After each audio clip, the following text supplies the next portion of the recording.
Om Shri Swaminarayanaya Namo Namaha, Shri Hari Krishna Maharajaya Namo Namaha, Shri Ghanesham Maharajaya Namo Namaha, Shri Sadgurubhyo Namaha. Welcome to SwaminarayanSpirituality.com and all of the related platforms, podcasts, as well as YouTube videos and other platforms like SlideShare, etc. I want to offer my prostrations to Bhagavan Swaminarayan, Shriji Maharaj, to all the great sages, to all the incarnations of God, and to all of you who have taken your precious time to listen to these talks and recordings. Please accept my prostrations and obeisances.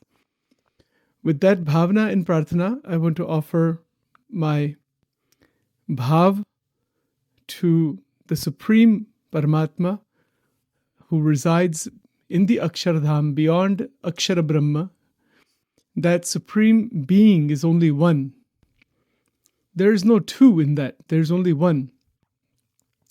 And it is that one being, as per the manifestation of Shriji Maharaj, that same being that is in Akshardham is present here on earth in the form of Shriji Maharaj. This is the Swarup understanding of Maharaj. Again, please keep in mind, I will try to express this spirituality of the Swaminarayaniya tradition, along with an exposition on the beliefs of the various paramparas within the sampradaya, the Swarup of Maharaj, the way it is described in 6 different ways, from a devotee all the way up to the Purna Purushottam Parabrahma himself and everything else in between.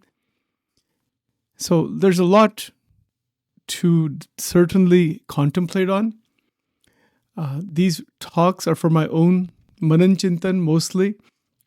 And if anyone else listens to this by the will of Bhagavan and saints, and if there's anything beneficial in any of it towards anyone, that is the will of God, the will of Bhagavan and great saints. So I want to today go a bit further into this question of dhyan. The answer that Shriji Maharaj gave regarding Maya. Maya is a great mystery. The word itself has a long history. It's a word with great history and with great mystery. The discovery of what exactly is Maya is what Shriji Maharaj is aiming towards in this answer. Not just aiming for, he's directly showing it. That when we are sitting for dhyan, in the multiple ways to do the dhyan that we've already discussed, anything that obstructs that connection with Bhagavan, with Satsanga, with saintliness, with the scriptural contemplative process, and anything that obstructs Karma Yoga, Bhakti Yoga, Jnana Yoga, Sankhya Yoga, Dhyan Yoga, Mantra Yoga, any of these and all of them, any obstruction in any of the yogas is Maya. The obstruction is Maya, because that obstruction is a diversion from the unbroken connection with Bhagavan. That diversion has experience. So let's take the example of an individual who is someone who has a lot of attraction towards tasty foods, rasaswad, loves to go to restaurants, loves to make different dishes at home, is a foodie, what we would call a foodie in today's language. Right? And there's many people like that. They just love food, right? Okay, so you love food. Now, that same person starts the path of devotion towards Bhagavan, takes a spiritual path, maybe has a spiritual guru, starts studying the scriptures, does puja, arati, this, that, goes to the temple, starts a religious / spiritual / meditative path. Okay. What happens in this? In that path now, there is the experience, some experience of joy, of the rasa of satsang, Bhagavan ni murti no ras, as it is said in Gujarati. The raso vaisaha, the rasa of bhakti begins to open up. But that is also within the realm of our emotions.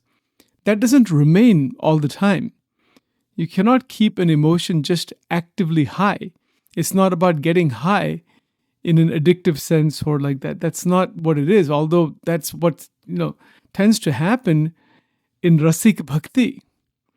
There have been the Rasik saints, and they're high all the time, right? It's like a drug, basically. This Bhakti becomes no different from cocaine or some other kind of drug, although it's not the same thing, obviously.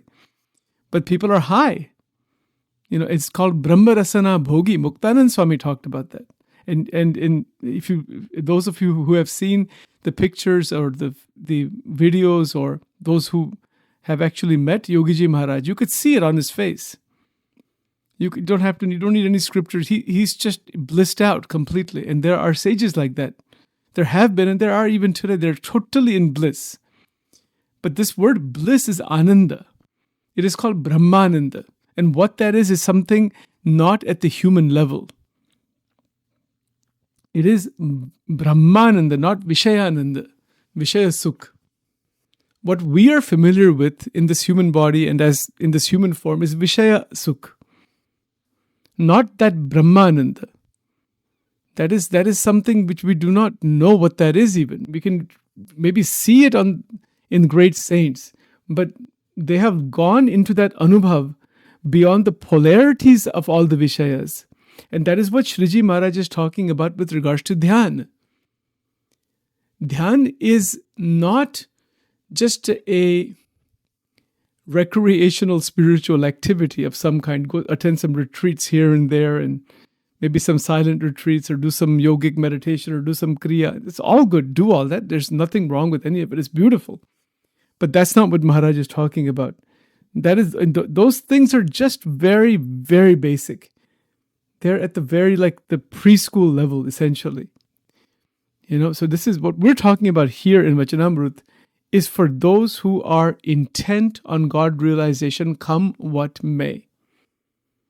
That is the real teaching of Vachanamrut. Vachanamrut is at that level meaning it's at the highest level of spirituality. It's not at a mediocre level. It's not just at a beginner level. I mean, even someone may be at a beginner level and just keep going through it, and eventually within a couple of years that wisdom, knowledge will erupt from within. Or it could happen earlier too, based on Purva Sanskar. Santa Samagam. See, that's why Brahmanand Swami also said, Santa Samagama ki jai, Nishadina Santa Samagama ki jai. By entering into satsang within 1 year, 2 years, 3 years, and I have known devotees like that, they can gain quite a bit of wonderful knowledge of Shri Vachanamrutam. Definitely. But again, it's each one's journey. But the fact of the matter is that the actual level of the Vachanamrut is beyond anybody's understanding. Nobody can ever adequately talk about it. So the reason behind that is that it is spoken, first of all, it's spoken at all different levels based on who is sitting in front of Maharaj. But it all connects together, and it has the highest level of sadhana shown and sharanagati shown. It is the topmost spirituality that you can find anywhere. It is the pinnacle of the mountain. You see, so dharma, gnan, vairagya, bhakti, ekantik dharma, nuclear bomb on agnan. Immediately, it just throws it out. Panchvartman, nishkam, nirlobh, nisvad, nisne. Complete vairagya is aimed for through that kind of sadhana. So it is at the highest level of spirituality, but, this is a big but, it's only possible to even access that when there is adequate preparation. And that's where the problems begin. This is, people attend satsang and go to temples and all that, and that's all fine. But the actual sthiti, Brahmi sthiti, ekantik sthiti, that's a whole different ballgame. That is extremely rare, durlabh, as it is said. Very rare. So if that is the aim, and Sachin is speaking only for Sachin, not for anybody else, the biggest obstruction is vasanas. Vasanas, desires, different demand for the Vishayas. You see how tricky and troubling this is. It's only troubling for those, it's troubling for so many, but For those who actually walk this path, it's very troubling. And because on the one hand, we want to try to reach akhanda vritti, bhajan, kirtan, dhyan, etc., mantra lekhan, mantra jap, scriptural reading, can do all that, which is itself huge. Who's doing that these days? People are only trapped in this worldly experience and then they suffer. That's all. There's a relatively very small percentage of people worldwide who are serious about spiritual realization. We don't even know what that percentage is. As per the Gita, it's 1 in millions who actually is even interested in this. And then out of that, very few make progress, and out of that, very few actually realize God. And the reason behind that is because there is not that genuineness or sincerity or mahima. It's the lack of mahima, because we are stuck inside the experiences provided by Maya. That's the fact of the matter. That's the bottom line. We are stuck. We, meaning humanity, is just trapped inside Maya, inside the experiences of Maya. Maya meaning this Vikshep Shakti, Avran Shakti, these experiences of the Panch Vishayas. We don't have them, it's trouble. And then to restrict them is a problem. It's a problem from every angle. If you start following niyams, strict rules, and start doing bhakti and dhyan and meditation, the root seed vasana still remains. And then you want that again at some point. Even if a person is completely following without any break the strictest of rules, Maharaj himself said ki tikhi vasana rahe. Now, and then he's also stated that even if you don't have vairagya, if you follow the niyams 100%, then that can also liberate. It'll eventually produce vairagya and it will take you. So he's given importance to tyag and vairagya, to tyag and to niyam dharma very, very strictly. But then he's also stated, which may seem contradictory, but it's not, that if you follow somebody, you have a tyagi sadhu following every niyam in the book from extra, he's not violating a single rule, single control mechanism. But there is the seed level vasana, tikhi vasana. Shriji Maharaj himself says, antarma tikhi vasana che. And then the question is about the fact that what happens to that bhakta? He winds up in the Svarga Loka. And Bhagwan keeps away, all the time. There's a lot of time the person goes there and gets the desire that he wants. He knows he wants those things fulfilled. God gives him that opportunity to fulfill those desires in the heavenly regions. And then comes back again here in the human form, has to master Dharma, Jnana, Vairagya, Bhakti completely, and then goes into the Akshardham. This is written in Garada Madhya, I guess it's 24 something, 24, 25, one of those Vachanamrut. How interesting is that? What a range of this vasana. So what's the solution here? You could have people who are doing every kind of sadhana, following rules, even tyagis are there, even householders are there. If you're actually following the path, but why is it that so few realize ekantik dharma? Why is it that so few move into that stage of total realization? The answer is because we want everything except God. Even if we want Bhagwan, for how long can we want Bhagwan? How long can you sit in front of the murti and do that? How long can you just not watch TV, let's say? Let's say somebody says, I don't want to put anything inside my mind that shouldn't be there, as per Garada Pratham 18.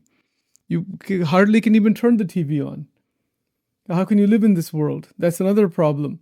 You see, so we have to be able to live inside this world without contaminating our mind and our vritti and all that kind of stuff, while progressing further towards God and not getting thrashed by these vasanas in the polarity. But how can that even happen? It's one thing if a mukta is just living in the abode of God, away from Prakriti, out with the divine body, then there's no question of Maya. But as long as we are here with this body, there's the bodily function, there's the senses, there's the experience of the senses, all these things are there. So Shriji Maharaj has given the exact answer to all of these problems. And so in one sense, Vachanamrut as a scripture is an answer to all the difficulties a sadhak has on the spiritual path. And he's put a bunch of stuff together. Guru Nishta, Guru Seva, going to temples regularly, being very humble, doing dandavats, doing pradikshana, taking niyams, studying the scriptures. Nothing is left out. He's pulled it all together so that one's life is immersed in satsanga, and that's the essence. Immersed in divinity, spirituality. It's an immersion. In Gujarati, it is said satsang ma dubi jau, means to drown in satsang. Not in some psychiatric madness or something like that. But, the rasa just develops slowly. It goes further. But how to prevent that polar reaction of concentration? You start concentrating on Bhagwan, then at some point your mind flips in some other direction. So it's about deciding a boundary. There's a boundary with the Panchvishayas. It's not a total rejection of the Panchvishayas. Panchvishaya meaning Shabda, Sparsha, Rupa, Ras, Gandh. It's not a total rejection of them, but there has to be a boundary within which we can remain so that liberation, meaning Jivan Mukti, is possible. And that boundary is shown in the Shikshapatri, Vachanamrut also, that those are the rules. And if we stay within those major niyams, all the niyams, then there's a boundary there, right? For example, someone might say, I'm only going to watch certain selected things on TV. I'm not going to watch much news at all, but I'm just going to read a little bit of a summary of what's going on and then let go of watching too much, even news, because it's all repetitive again and again. And then, because what happens, anytime we even turn the TV on, I'm just using that as an example, whatever we watch gets recorded in our brain. We can't stop that. Whatever we eat gets recorded. Whatever we think about gets recorded. I mean, whatever experience of bhoga, any kind of bhoga, vishaya bhoga of any kind, gets recorded. What are you going to do about that recording? That once it's there, so it's there. It's like permanently there. And then it's not just that the experience is recorded, it's the full experience, the qualitative experience in its entirety is present somewhere inside the antakarana. For example, if I've eaten a gulab jamun, one of the Indian sweet dishes, or a donut, let's say, that experience is recorded. And if I don't have it for 1 year, 2 years, 3 years, I'm going to want that. And if I say, well, I'm going to fight with it, I'm just going to let the desire not be fulfilled, that doesn't destroy the desire. So I'm caught. It's a catch-22 situation. If I indulge in it, I'm caught. If I push it away, I'm fighting with it and it will just linger. I can externally control, but the vasana still remains for that. So what is the solution to all this thing? And that solution is dhyan. That's the whole point of doing dhyan and being in that state of dhyan, that transforms the vasanas itself. Maharaj said in Loya number 12, Vachanamrut, about dhyan is mentioned there also, meditation, that destroys the causal body. The causal body is destroyed by the energy that is awakened in meditation on Bhagavan, and that energy is not funneled by the ahankar running towards the panchvishayas. It sounds nice to listen to all this. I can say it, you can say it, you can hear it, but to actually genuinely be in that is,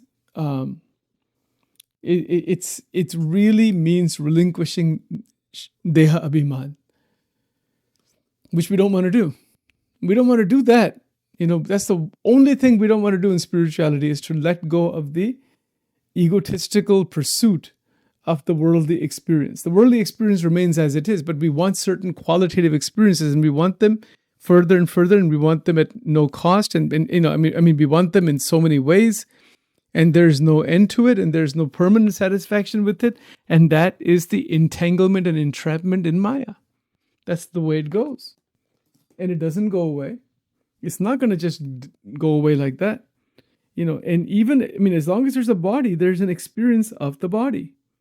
How can there not be? And there has to be an experience. But the question ultimately remains, is the experience that we are having, is that experience, whatever it might be, with the five senses, any experience, music or dance, or is that experience just to be rejected? Just one is to become a hermit and not experience anything? No. See, that's the interesting part. That's why the experience is to be connected with Paramatma, and then to keep it connected without break. That's the greatest and the most difficult sadhana. Maharaj said that already. The most difficult and the greatest sadhana is akhanda vritti. Because it will keep breaking, keep breaking. It's the Maya that keeps breaking that akhanda vritti. Just these first two questions in the first Vachanamrut it has everything in that. So that breakage of the connection with Paramatma is what Maya is. And if we can recognize it, the recognition of it and relinquishing of it. Recognize, relinquish, and connect with Bhagavan. 3 steps are there. I have to recognize. Sachin has to recognize what is Maya as the obstruction. Once I recognize the obstruction, then I have to relinquish the obstruction and not keep playing with that obstruction as if there is still something meaningful or useful there. It's like the mirage, the mrugjal. When a person realizes that that's not water, he doesn't go in that direction. He still sees the reflection, but now doesn't mistaken it for jal. Similarly, the Vishayas, the Panch Vishayas are there. But there's no running after them. There's a certain level of experience of them in a very limited sense, sort of keeping the body balanced and all that, which is really good for the body and the mind. But the actual water that is drunk is the murti of God, not that mirage. And that's the problem. Now, that analogy is not a perfect analogy because you can never get any experience from the mirage except seeing the mirage. But with the Vishayas, you actually get some experience. If I put a gulab jamun in my mouth, there's an experience. If I drink a Diet Coke, there's an experience. If I drink, a lemonade, there's an experience, right? If I see a beautiful mountain, there's an experience of beauty. Whatever. It doesn't matter. The sexual experience, for example, I won't go into that too much, but you can understand what I'm talking about. It's all experience. So that mirage analogy is not a perfect analogy. The Mrugjal analogy is good to only 60-70%, but it's missing about 30% of truth of the Panch Vishayas. You don't actually ever have any experience of that water or anything for that matter, other than getting more and more thirsty if you keep running in that direction. So there is truth to that with the Vishayas, but the Vishayas do give you an experience. How can we deny that fact? If I put a chocolate candy in my mouth, is that not an experience? There is an experience.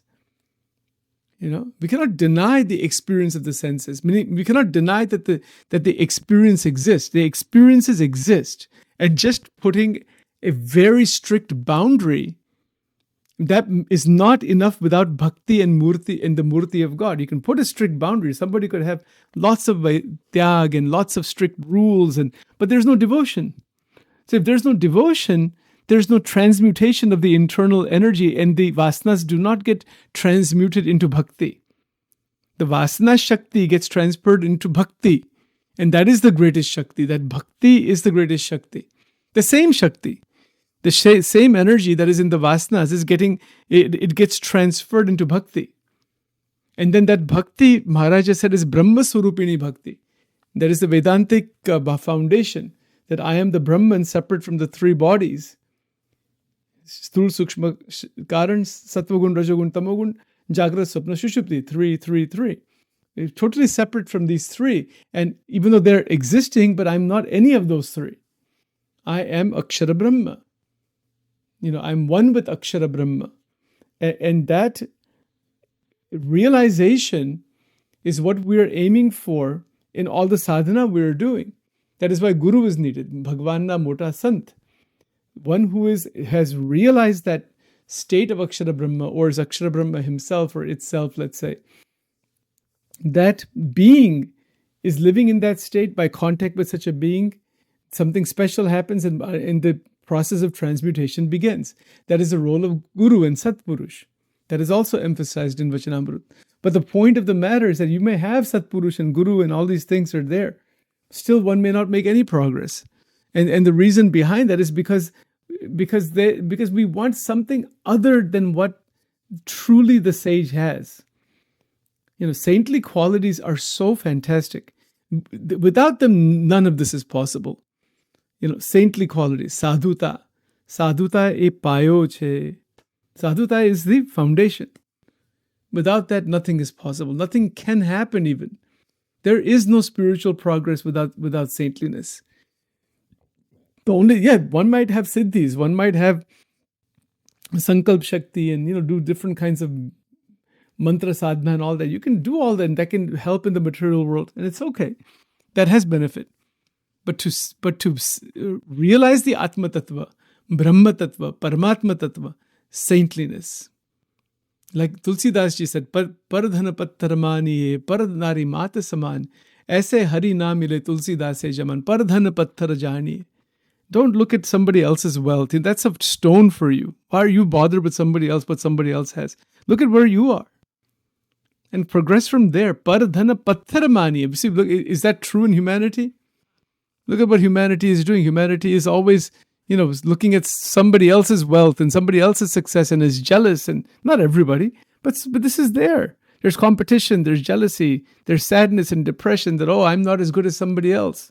Somebody else is more advanced. We should be happy for that person. Why not be happy and acknowledge their success rather than be jealous? And, most human beings' minds are nowhere near saintliness.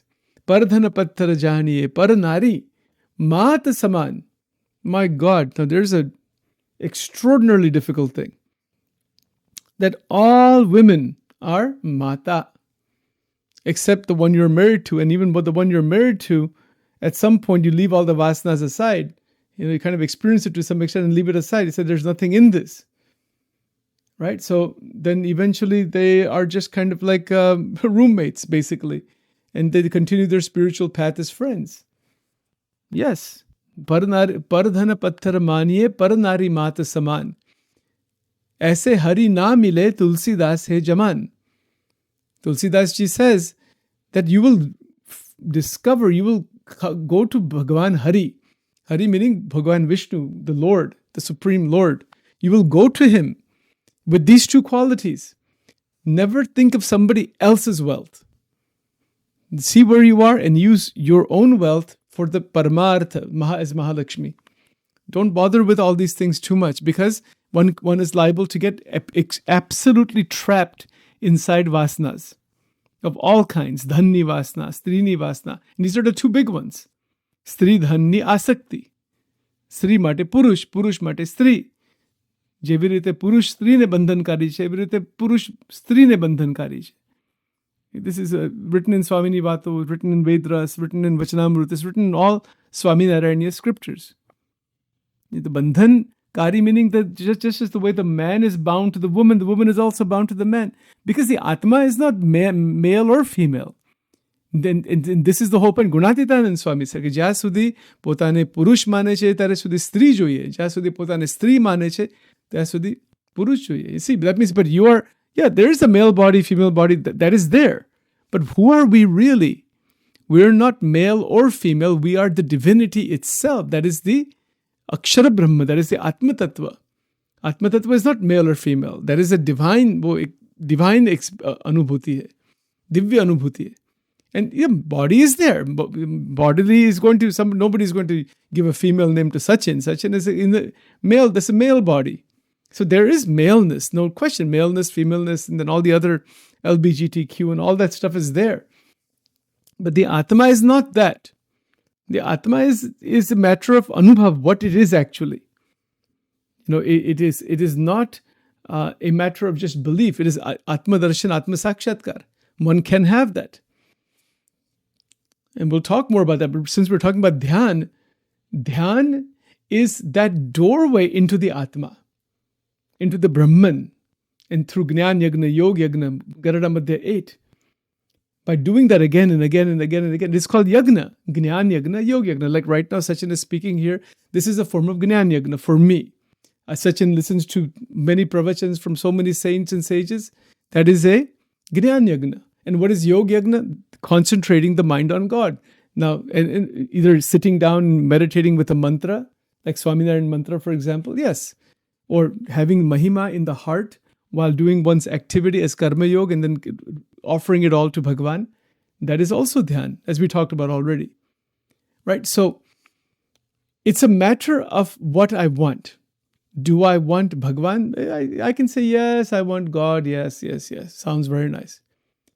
But in Gujarati, it's beautifully said, Bhagwan જોઈએ છે કે ભગવાન ને જ જોઈએ છે, કે ભગવાન જ જોઈએ છે. J. There's a J there in the Gujarati language. It is so important. Bhagwan જ જોઈએ છે. The Bhagwan જોઈએ છે. I can say I want to realize God as if I want to buy a new car or something. How foolish. You think God is something that you can buy somewhere, or just do so many X number of mantras or X number of sadhana or X number of recordings or X number of donations, or is God the result of sadhana? Absolutely not. Absolutely not. Bhagwan krupa sadhya che, not sadhan sadhya. And any foolish person thinks that I can start doing so many sadhanas and God has to come in front of me. You'll get the fruit. He may appear in front of you to give you the fruit that you're looking for, some fruit of your sadhana. But God is not the result of sadhana. Bhagwan is not the result of our egotistical efforts.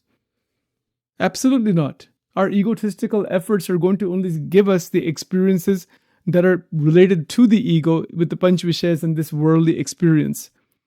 They're not that kind of effort doesn't bring us closer to God. So the egotistical effort doesn't take us anywhere. This is what Maharaja said, man rupi hadku. Mota bhage je sadhana થાય છે, એ માનથી થાય છે. With the ego, ahankar, there's an ego that comes behind everything we don't realize. You can go to a temple and start doing all kinds of seva. You see what happens. Just try this sometime. Go to any your local temple. It doesn't matter, temple, church, mosque, whatever, and try and do this. Go there regularly once a week and do it for 1 year. After about 3 or 4 months, immediately this comparison will begin that I'm going every week. Others are not. I'm doing something, others are not doing it. Immediately, me in comparison to others. Immediately, we failed. Napas થઈ ગયા. Failure. You see, and that will happen. This is called Man Rupi Haduku, Garada Madhya 41, 41. This is the problem. This ahankar creeps in, and it creeps in when we start doing systematic sadhana. When we start doing systematic sadhana, this ahankar shows its ugly head, and it damages and it destroys our spiritual connection with Bhagavan, with God, with Bhagwan Krishna, Bhagwan Ram, Bhagwan Swaminarayan, Bhagwan Shiv, whichever Ishta we have, Bhagwan Jesus, Lord Jesus Christ. It's up to you. God is only one. God is not two. God is only one. Ekameva dvitiyam Brahma, from a tattvic point of view, beyond Akshara Brahma. It's only one. It's not two. So our ahankar destroys the spiritual heightened connection.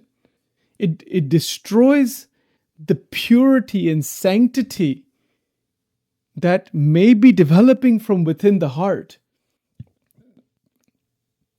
Because one is wanting something, wanting money, wanting this, wanting that. And you see, you go to so many temples these days also. Everybody's running after money. I'm not trying to find anybody's fault or anything. So many temples are like that too. They've become financial institutions. You need money, no doubt. But then even the pujari's vision or somebody else's vision, the administrator's vision, it's on just, keeping these temples going and keeping different donation streams coming along. Gunaditanand Swami said this thing, "Aa to karkhana chalvana che." He used to call them factories. The temples used to call them factories. We need temples. This should not be misunderstood. We need temples. We need to do seva. See, the problem in talking about something like this, people say, you don't forget about going to temple. They're just all factories. They don't understand that way. That's not what he meant. Gunaditanand Swami is trying to explain that if you don't keep your attention on Bhagavan, it'll become like a factory. It'll become something mechanical, just a fundraising activity of some sort. And then you wind up it's this illusion of spirituality. On the surface, everything is done, but rituals and all that. But internally, the whole demand is for position, power, money, name, fame, this, that. That doesn't work. That's not adhyatma. Wo adhyatma nahi hai. So one has to be very, very careful. And it's very difficult. These things are extraordinarily difficult for the ordinary person, simply because first of all, the understanding is not there. And then if the understanding is there, we're not walking on that path. And if we start walking on that path, we make some progress and our vasanas thrash us or our ego thrashes us. Something will thrash us somewhere because we want that other experience other than the murti. That's what it all comes down to. We want some anubhav in this world of Maya, the three gunas of Maya, that is something that we find still so fascinating other than the murti of Paramatma. That's why Gunatitananda Swami said, Swaminarayan Hare, Swaminarayan Hare, Swami baat karije, jo khare kharu gnan tha to Maya na pechma nahi aave. If we have real gnan, khare kharu gnan means actual gnan, real gnan. Not just information, not just repetition, not just talking and talking and talking. I mean, that's all fine. Do it. Akhanda katha varta karvi. Do it 100%. Katha varta, bhajan kirtan. Keep doing. But the jnani is something that is what we want to, we want to be a jnani. We can move into that state of jnan. We can try to understand it intellectually. But the direct barometer, Sadguru Gunatitananda Swami Maharaj, he mentioned it fantastically. What did he say? He said that the barometer is that you will not be stuck inside the three gunas of Maya. No ego will touch anybody. The Vishayas won't touch it. There's no deflection from the Murti. Aha. That is everything. That is whole soul goal. Everything is just Murti, Paramatma ki Murti. And to reach that Paramatma, Santa, enlightened sage, enlightened Gunatit Sant, perfected sadhu, that is absolutely necessary. And by connecting, by having love for perfected sadhu, by perfect saintly individual, we can easily awaken that saintliness, sadhuta, that non-entanglement, all the saintly qualities. They're already there hidden inside of us. They just need to be opened up. And they are opened up through the recognition of saints. Jeva santane olkha evo pote thai. The way we see, how we say it takes one to know one. I have to recognize what is the glory of true sages. And then if I recognize it, then Sachin can also move into that dimension. Or my mind will move into that gradually. It's like a physics professor is teaching physics. Eventually, all the students, if they're really progressing well, they become just like the physics professor. Then they're at the same level. That happens with people when they get doctoral degrees. After they get a doctoral degree from a university, their own professor calls them colleagues. He doesn't call them students anymore. The moment a person graduates with a PhD degree in any area, the same professor who granted the degree or the same committee of professors who granted the degree after the dissertation has been approved and everything is done, all the criteria are met, Dr. So-and-so, once that is done, that person is no longer called as a student. That person is called a colleague. Isn't it so? The same thing is true in this Adhyatmic world, Adhyatmic Jagat. When a person reaches that saintliness, 64 qualities of the saints, and every scripture has their own list. They're all the same. I mean, it's just all different ways of talking about it. When we reach Purna Sadhuta, in simple language, Purna Sadhuta, Purna Sadhu, Gunatitananda Swami mentioned that je 64 lakshan wala sant છે એને પૂર્ણ સાધુ કહેવાય. When a person is in that state, and if we reach that stage, my God, what more? I mean, how amazing life is. Kisi ka avgun nahi, abhav nahi. Panchvartman is absolutely fantastic. Brahmacharya is topmost. Bhakti is at the highest levels. There is no ahankar of any sadhana. There is no division with anybody. There is constant karuna and compassion for all. The list just goes on. The list is so incredible. And that list is also not complete. There's no way to list all of the saintly qualities. This is written in Hari Gita. Bhagwan Swaminarayan listed these 64 qualities to his mother at the age of 10 or 11, something like that, before she passed away, before she got mukti. He gave her mukti, basically. That's what had happened. And that is called Shri Hari Gita. I have the actual Sanskrit verses and the whole breakdown if somebody wants that.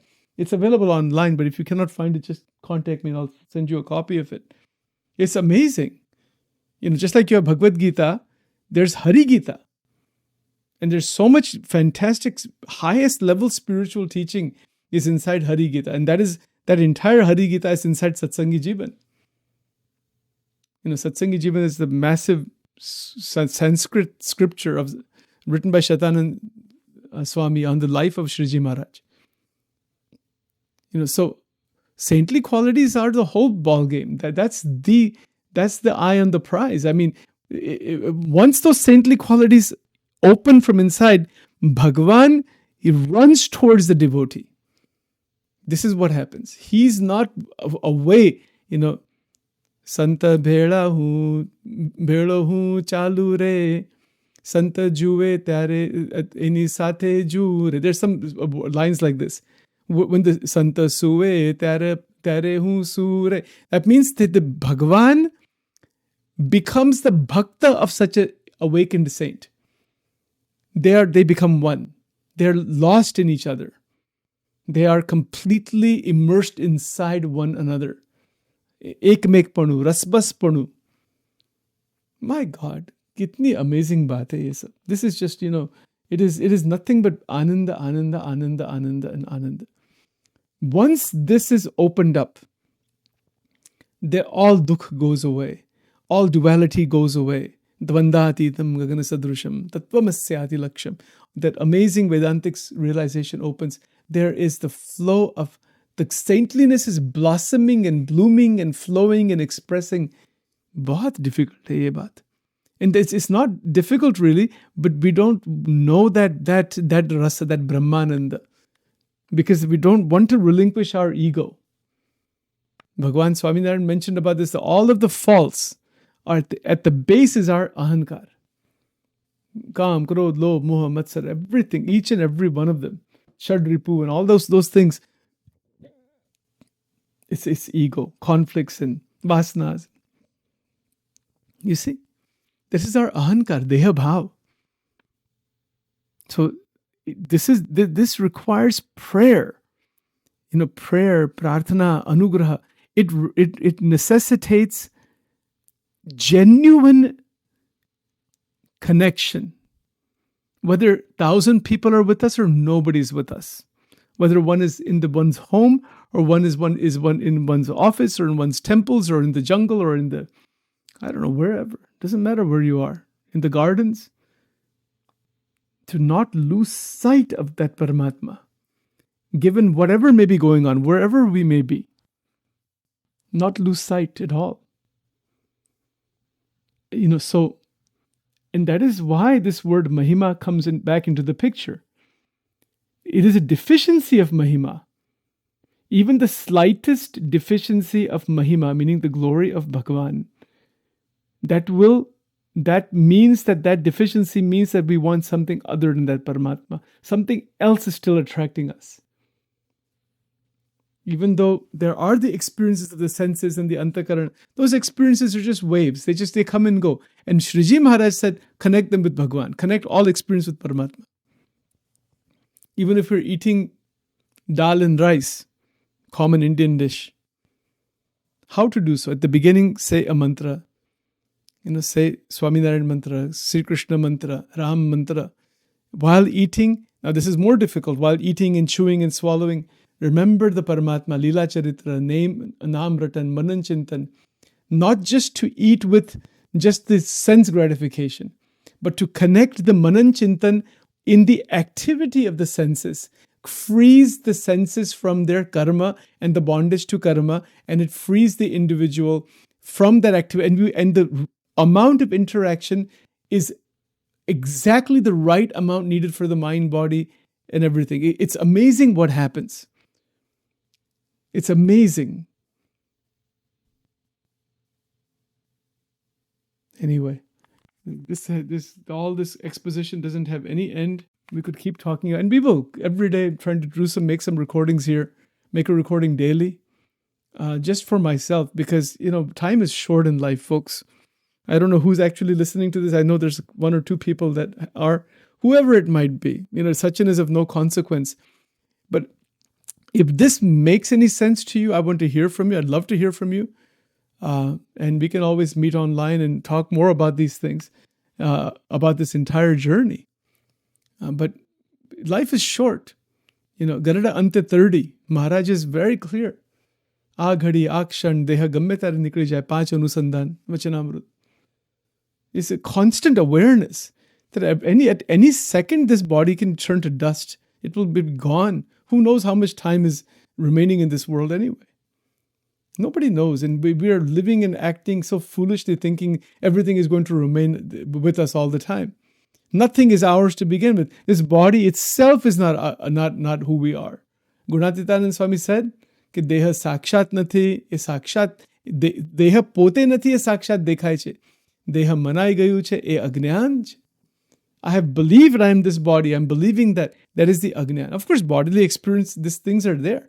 Body is a sadhana only. It is a tool. It is a mechanism, a biochemical mechanism that is granted for the Jivatma to connect with the Paramatma through the experience of Maya. Then the Maya doesn't obstruct.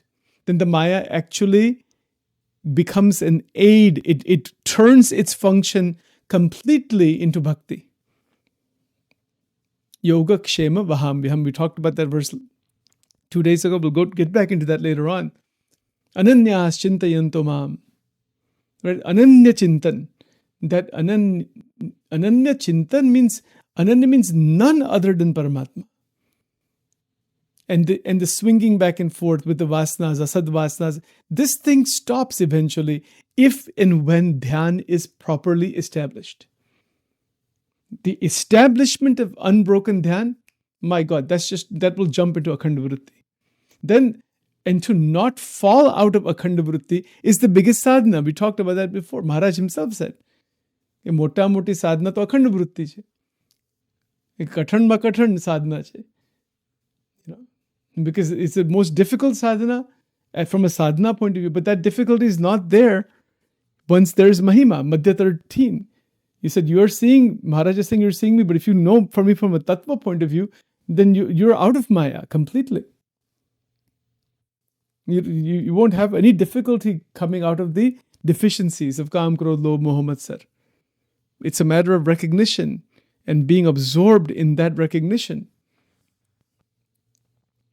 So these are some contemplative thoughts for today.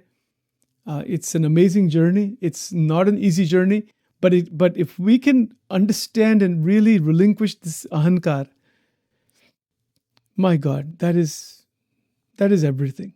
That is the master key to the opening of the door into the 64 qualities in the Hari Gita, the 39 qualities in the Srimad Bhagavatam, and all the divine qualities in the Bhagavad Gita, and all the saintly qualities shown by Jesus in the Bible, and in all the Shabads that are there, and Guru Granth Sahib, and Satya to ek hi hai. Saintliness is saintliness. It doesn't belong to any group of people. It's a quality. It's a divine divinity that is blossoming inside the emotional and intellectual world. That is called saintliness, sadhuta.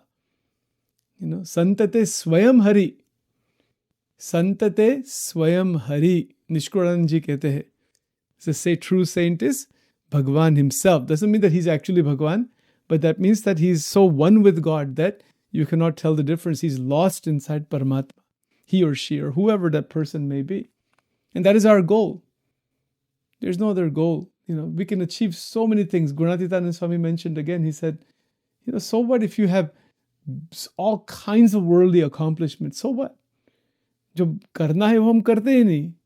And the thing that to do is to have this ekantika dharma established and unbroken connection with Paramatma, akhanda manan chintan.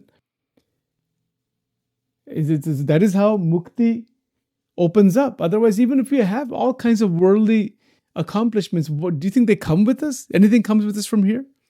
Nobody comes with us. No object comes with us. No person comes with us. No bank account comes with us. No degrees come with us. No certificates come with us. No amount of praise, name, fame comes with us. Maybe if some very famous person passes away, the CBS Evening News will give like the 3-minute segment. Oh, this person passed away, and nobody cares. Does anybody care at all? Even If you think that anybody cares about us, there's a total wrong misunderstanding. People care about their own vasanas. Let's just be clear about that. Whether we like it or not, very few people genuinely, actually, truly, selflessly love each other. They're there.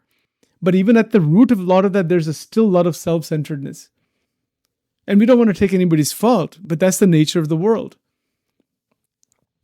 There's a beautiful Gujarati bhajan, Koi koinu nathi re, koi koinu nathi. Tari eka parla jaye lakani, mala japile ghana shamani, khali avya khali jash. We used to sing this in the temple many years back. It's a beautiful bhajan. It's on YouTube, Each second is being wasted literally in the madness of this world. And when we realize that, we can awaken. We have to do our duty. Everybody has to do their duty. But do it with karma yoga, sarva bhuta hite rata, without any entanglement, recognizing the impermanence nature. And one is free. One is practically doing everything needed. Maybe very successful and should be successful.